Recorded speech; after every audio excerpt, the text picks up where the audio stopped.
Hey, what's going on, everybody? This is Tyrone back with Tech Life. This article from T Mobile's newsroom, I'll leave a link to it in the description so you guys could check it out. So, with T Mobile, I call out the good, but I also got to call out the bad. It goes both ways when you're being objective. So T Mobile's doing a lot of good things, but they also have a lot of work to do still. And a lot of that work has to do with being better prepared for emergency services, readiness, sat colts, cell on wheels, all of that. And then to begin with, right, before all of that even kicks in, you should have backup generators at sites, especially in areas and regions where natural disasters can happen, such as Houston, with the hurricane that's going on and everything else, right? So let me backtrack a little bit. So one thing I want to call T-Mobile out for is, for those of you who were aware, there were some pretty large fires, or actually very large fires, happening in Rio Doso, New Mexico. It's about 3 hours from where I'm located in El Paso, Texas. T-Mobile, of course, they were ready to go, right? They had everything. They knew, okay, cell sites are down, and this goes for all the carriers, right? AT&T, Verizon. I mean, it was just a bad time in Rio Doso. I mean, the fires was destroying cell sites, fiber, everything was getting destroyed and burnt. My only issue with what T-Mobile did, or what T-Mobile didn't do, they should have been more prepared and ready to go sooner. So when they finally decided, hey, we need to send out some sat colts, we need to get some people in there to bring cell service up and running, they brought that fleet all the way from Dallas. Dallas is about 9, 10 hours away from El Paso. So that's a long distance when you finally decide, because every moment counts, every minute, every hour in a disaster like that, in an emergency. Time is very, very, very important. So why not use El Paso as a hub for those vehicles, especially for those regions that are closer to here? You cut that time down drastically if you're leaving from here going to Rio Doso. Depending on traffic and stuff, you can probably make it in 2.5 hours there. So that's the first thing that I wanted to call them out on. They should keep some of those vehicles here as a hub for Rio Doso, Roswell, Hobbs, those regions that are closer to El Paso, instead of Dallas, in my opinion. And then you got going north, Las Cruces, all that good stuff. So that's just me, right? That's just me, and I know that that was just nothing that T-Mobile could have avoided, because it was such a large scale fire.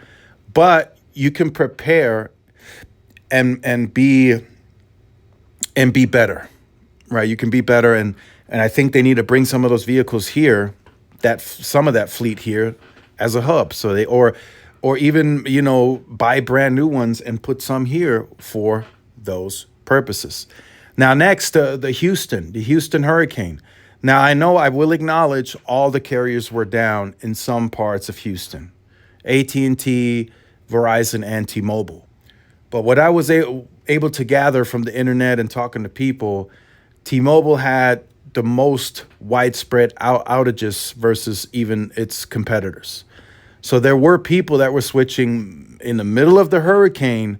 They were switching from T-Mobile to Verizon because Verizon had service.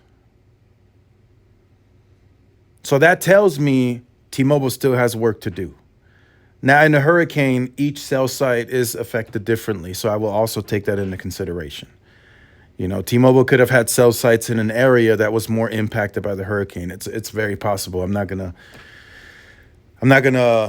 dispute that. But it's just, when your competition has maybe the same amount of cell sites in that area or close by, and they're up and running, that shows that there might be some sites that were left out with backup generators and battery backup, and maybe some additional fiber redundancy, right? That's all possible. I have to point that out. If Verizon is running, and people are going to question this too during a hurricane, if Verizon is running and T-Mobile is not, they don't know, they don't understand why, right? They just know at that moment, the average consumer, that Verizon works and T-Mobile doesn't. That's all they care about. So now that person that's in the middle of an emergency, needs to make a call, whatever, they're going to be like, hey, I'll pay this $25, $30 extra to be on Verizon when I know they work. And I saw those messages. Hey, thanks Verizon for being up and running during the hurricane. When up on checking T-Mobile, it was just a lot more people saying that T-Mobile was down. It was far more spread out, a widespread outage. So that lets me know they still have work to do. So let's see here a little bit. So Houston, Tuesday, July 1st, from 1 p.m. to 6 p.m. You can see all of the areas where Red Cross shelters are available. That's what T-Mobile's pointing out here. This is the community support. Our emergency teams are continuing to closely monitor Beryl, hope I said that right, as it advances through the northern Arkansas into the middle Mississippi. Laura, okay, so I guess the hurricane is expanding out to other parts of the U.S. As the storm went through parts of Texas, it brought with it a tropical storm force winds, rain, widespread flooding, and tornadoes that have impacted Houston and the surrounding areas. Here's the latest on our recovery network update. Commercial power outages and storm-related damages are creating service interruptions. Again, that's the backup generators, right? They probably need more at more sites in Houston. T-Mobile President of Technology, Ulf, shared on Monday evening ahead of the hurricane, our emergency restoration teams staged a fleet of heavy-duty network and disaster relief vehicles, as well as temporary connectivity solutions and portable generators in multiple locations, where our teams are able to safely assess network sites. They can quickly deploy to these critical assets to restore connectivity. So when they're saying portable generators, right, that means, I'll simplify it for you. They won't say it publicly. That means there's a cell site that could still be operational if it had a backup gen. They know, hey, this could still be working, but we're going to put a portable generator at the site to get it up and running. Meaning it's not damaged, it's not torn down, it's just not working because it's out of power. So that means backup generator was needed. Just pointing that out. As we've begun assessing sites and kicking off restorations in the Houston area, we're continuing to monitor the hurricane progress and will provide additional updates. So that's all you really need to know. When they say they're going to bring, and again, I'll be objective. It could be the backup generator was damaged. I'll point that out too. But more than likely, if you're bringing a portable generator to a site, that means you don't have an actual backup gen at the site. I mean, these backup generators, they're fortified. They're sitting on concrete, and usually they don't take much damage, right? So that should have kicked in, and the cell site would have been up and running. But now T-Mobile has to bring a portable generator to the sites, and in some cases, I also point out they also bring portable generators to areas for people to charge their devices, et cetera, et cetera. So that's just something I want to point out. Those two things, they still have work to do on this. It's clear as day, right? Verizon was uptime, even though they had downtime.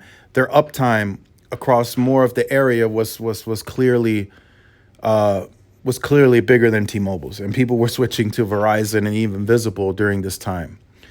So the first one, again, Ruidoso, the fires. I noticed I got some internal memos that were sent out to the store reps there that they got a fleet coming, but it's coming all the way from Dallas.